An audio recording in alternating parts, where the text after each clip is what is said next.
one day news had reached us in Rome that John Molony, the priest in Ballarat diocese, From Ballarat, yes, yeah. a wonderful YCW chaplain, and he'd got this girl pregnant and he'd left and to marry her. I don't know if you know the story behind that. John had got the girl pregnant, and then the powers that be said, you've got to give her up, and kept them apart, and she was taken away, put into some nursing convent or something or other, and he was sent off to do a retreat. And the retreat led John very clearly to the decision that his primary obligation was to her and the child. And so he came back and he resigned his priesthood and ended up marrying her and then having several kids and ending up becoming a professor of history at ANU. And John was very highly regarded, and I know Manning Clark, the great Australian historian, thought the sun, moon and stars shone out of Molony's posterior. But the news of John leaving and about to get married reached us in Rome during the council, and Pat and I, for some reason, had gone for a walk in the Villa Borghese Gardens that afternoon, an afternoon tea up there. And Pat had just heard about this, and he was so distraught.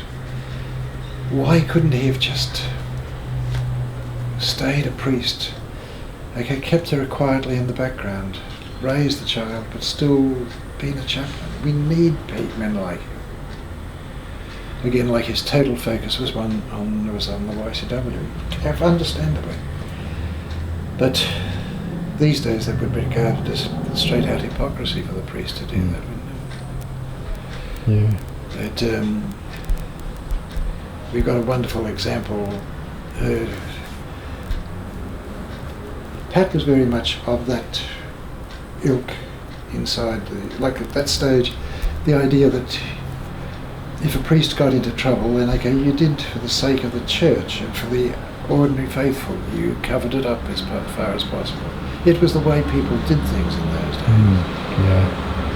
And good policemen would. I remember being pulled up one night. I was coming back from theatre here in Brisbane. I was working in Ipswich as priest at that stage, and I was taking one of the back roads through Fairfield Road, and you cross, there's a railway line there, but there's no traffic there ever at night time. But I didn't stop at the stop sign.